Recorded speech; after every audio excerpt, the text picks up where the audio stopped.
फैसल साहब, मैं एक चीज़ पूछना चाहूँगा, is nuclear the main issue या नहीं?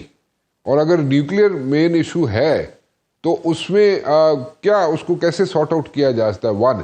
सेकेंडली, ये जो बार बार बात होती है फैसल साहब कि जनाब इस तरफ कहता है, अमेरिका कहता है जनाब मैंने जनाब वहाँ पे ब्लॉकेट लगाया हुआ है, ईरानियंस कहते हैं जनाब के हमारे we are safe at our end, हमारा उसमें कोई इशू नहीं है, कोई प्रॉब्लम नहीं है हमें.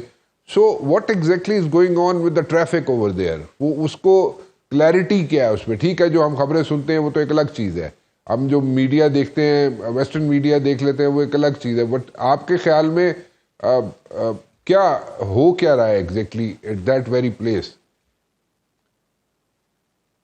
जी शुक्रिया राना साहब मुझे प्रोग्राम में लेने का. पहले आपने पूछा कि मेन इशू है क्या दोनों के बीच में. मैं ये समझता हूँ कि ये न्यूक्लियर बैलिस्टिक मिसाइल या स्ट्रेट ऑफ हॉर्मुज़ से बढ़कर एक जो मेन इशू है दोनों के दरमियान वो ये है कि ईरान के अगर एक्शंस और डिमांड्स को आप देखें तो वो किसी न किसी कानून के तहत बात कर रहा है, यानी किसी इंटरनेशनल रजीम को रेफ़र करता है या इंटरनेशनल किसी लीगल फ्रेमवर्क को करता है, यूएन चार्टर को करता है.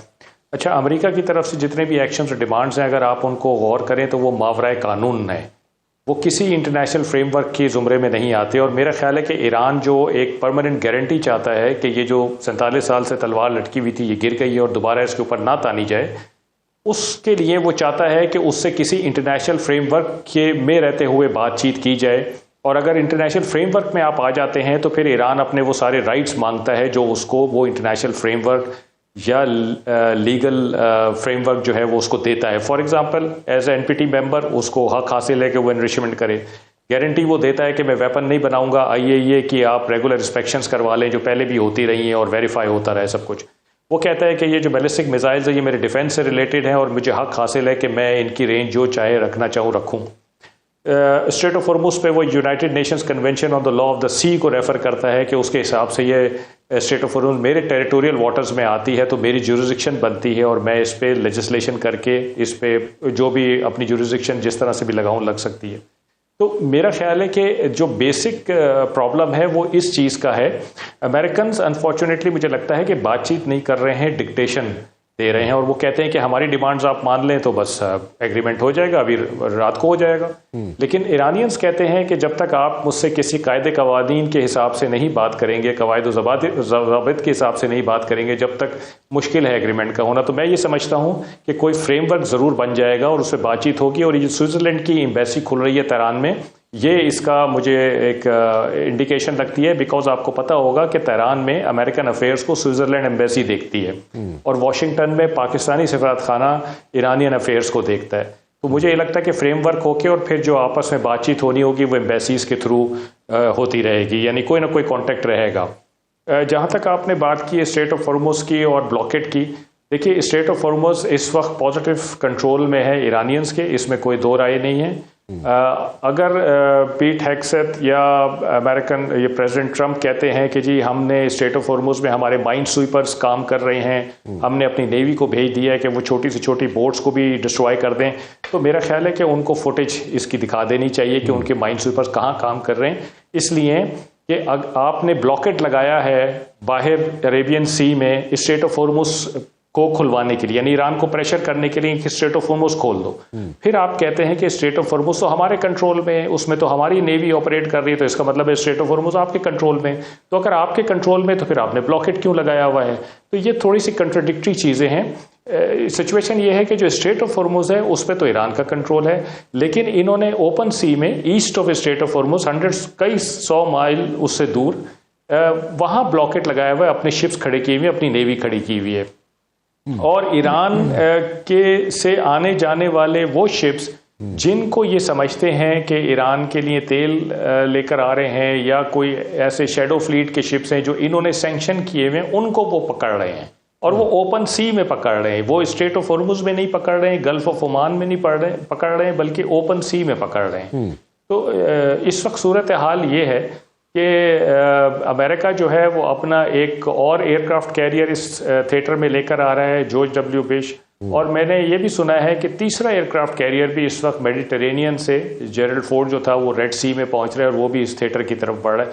तो अगर आप मुज़ाकरात की तरफ जाना चाहते हैं اگر آپ کوئی ایگریمنٹ کنکلوڈ کرنا چاہتے ہیں تو پھر آپ یہاں پہ بلڈ اپ کیوں کر رہے ہیں، نیول بلڈ اپ کیوں کر رہے ہیں؟ یہ ایک کویسچنیبل چیز ہے. ٹھیک. اور اس نیول بلڈ اپ کے باوجود، بلاکیڈ کے باوجود، اسٹریٹ آف ہارمز اگر ایران کے کنٹرول میں ہے تو اس کا مطلب ہے کہ ایران بھی اپنی پوزیشن پہ قائم ہے، اور آپ کے جو نیول بلاکیڈ ہے اس سے اس کو وہ فرق نہیں پڑ رہا جو آپ ڈالنا چاہتے ہیں یا جو آپ کلیم کرتے ہیں. فیصل صاحب، یہ بحری بیڑا لگانا اور مزید وہاں سے جناب فوج بلانی ریڈ سی کے اندر، اور یہ ساری چیزیں جو ریپوزیشننگ ہو رہی ہے ساری، سو ان دا ڈیز ٹو کم اگر ایم او یو سائن بھی ہو جاتا ہے، کوئی ایگریمنٹ سائن بھی ہو جاتا ہے، تو یہ جو ریپوزیشننگ ہوئی ہے فیصل صاحب، یہ لوگ they are going to stay there for good, اور اپنی ہجمنی اپنا ویٹ تھرو کریں گے وہاں پہ، یا what exactly do you see happening in the Red Sea جی in the days to come? Rana صاحب، ایک چیز تو یہ کہ جیسے امتیاز گل صاحب کہہ رہے ہیں کہ پریشر کے لیے یہ کر رہے ہیں، تو ٹھیک ہے، اس وقت تو پریشر کے لیے کر رہے ہیں، لیکن میں یہ سمجھتا ہوں کہ جس طرح سے اسٹریٹ آف ہارمز پہ امریکہ کو ندامت ہوئی ہے، ہزیمت کا سامنا ہوا ہے، اور ساری دنیا کو بھی یہ پتہ چل گیا کہ اسٹریٹ آف ہارمز بند ہو سکتی ہے، ایران یہ کر سکتا ہے اور اس سے ساری دنیا کو تکلیف ہو سکتی ہے، تو میرا خیال ہے کہ اسٹریٹ آف ہارمز کا اب وہ اسٹیٹس نہیں رہے گا جو پہلے تھا. مثلاً اگر ایران اگر تھوڑا اس کو پریویل کرتا ہے، فیصل صاحب اس کو ذرا ایلیبریٹ کیجیے گا کہ وہ اسٹیٹس نہیں رہے گا، کیسے نہیں جی رہے گا؟ میں آ رہا ہوں، اس کی طرف آ رہا ہوں، اور میں اس کی ایک وجہ بھی بتاتا ہوں کہ امریکی یہاں پہ کیوں آئے ہیں اتنا ساز و سامان لے کر. دیکھیے، اسٹریٹ آف ہارمز پہ اگر تو ایران پریویل کرتا ہے تو پھر ظاہری بات ہے کہ اس نے کہا ہوا ہے کہ میں یہاں پہ ٹول لگاؤں گا، ٹیکس لگاؤں گا، میری جورسڈکشن اپلائی ہوگی، تو پھر ظاہری بات ہے کہ اس کا قانون چلے گا یہاں پہ. اور اگر وہ پریویل نہیں کرتا ہے تو پھر انٹرنیشنل کولیشن یا یو ایس یہ انشور کریں گے کہ آئندہ اسٹریٹ آف ہارمز کبھی اس طرح سے بند نہ کی جا سکے، کیونکہ اسٹریٹ آف ہارمز وہ علاقہ ہے جس کی وجہ سے امریکہ کو آپ یہ کہہ سکتے ہیں کہ ایک بیل کو نتھ ڈالی گئی ہے، اور وہ اس میں بہت زیادہ بری طرح پھنس گیا ہے. اچھا، اب امریکہ یہاں پہ آیا کیوں ہے اتنا ساز و سامان لے کے؟ ہم نارملی کہتے ہیں کہ امریکہ تو بغیر کسی آبجیکٹو کے آ گیا، اس کو تو پتہ ہی نہیں تھا وہ کیوں آیا، کیا کرنے آیا. ایسا نہیں ہے. دیکھیے، امریکہ کی نیشنل سیکیورٹی اسٹریٹجی آئی ہے نومبر 2025 میں، اور اس میں کچھ کور فارن پالیسی انٹرسٹ ڈیفائن کیے ہیں انہوں نے، اور ایک انٹرسٹ بالخصوص اس خطے کے لیے ڈیفائن کیا، اس کا نام لے کے ڈیفائن کیا. انہوں نے کہا ہے کہ ہم کسی ایڈورسیریل پاور کو مڈل ایسٹ کے تیل اور گیس کے ذخائر اور جن آبی گزرگاہوں سے وہ گزرتے ہیں اس پر کنٹرول حاصل نہیں کرنے دیں گے، اور کسی لمبی جنگ میں یہاں نہیں پھنسیں گے. کیا آپ کو یہ سارے الفاظ اس وقت نظر آ رہے ہیں یہاں پہ خطے میں ہوتے ہوئے؟ ایران ریجنل طور پہ ایک ایڈورسیریل پاور بنتا ہے، اور چائنا گلوبل طور پہ لیول پہ ایک ایڈورسیریل پاور بنتا ہے. تو کیا آپ یہ نہیں دیکھتے کہ یہاں امریکہ ایک اسٹریٹجک آبجیکٹو کے تحت آیا ہے، اور یہاں سے واپس جانے کے لیے نہیں آیا ہے؟ وہ یہاں پہ چاہتا ہے کہ اس کی حکمرانی ہو، یہ جو تیل اور گیس کے ذخائر ہیں اور جو واٹر ویز ہیں، باب المندب اور اسٹریٹ آف ہارمز، ان دونوں پہ امریکہ کا کنٹرول ہو، کسی اور کا کنٹرول نہ ہو. تو امریکہ اپنا ساز و سامان لے کے اسی لیے یہاں پہ آیا ہے کہ یہاں سے جائے گا نہیں. اس سے پہلے وینیزویلا کا ایپیسوڈ ہوا ہے، ہم لوگ اکثر اس کو لنک نہیں کر پاتے. فیصل صاحب ایک منٹ رکیے گا.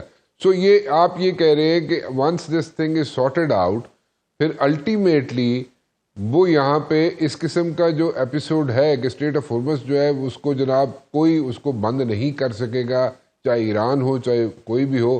امریکہ یہ کرنا چاہ رہا ہے ان دا ڈیز ٹو کم. ایسے ہی کہہ رہے ہیں آپ؟ کہ میں غلط کہہ رہا ہوں تو مجھے کریکٹ کر دیجیے گا. جی.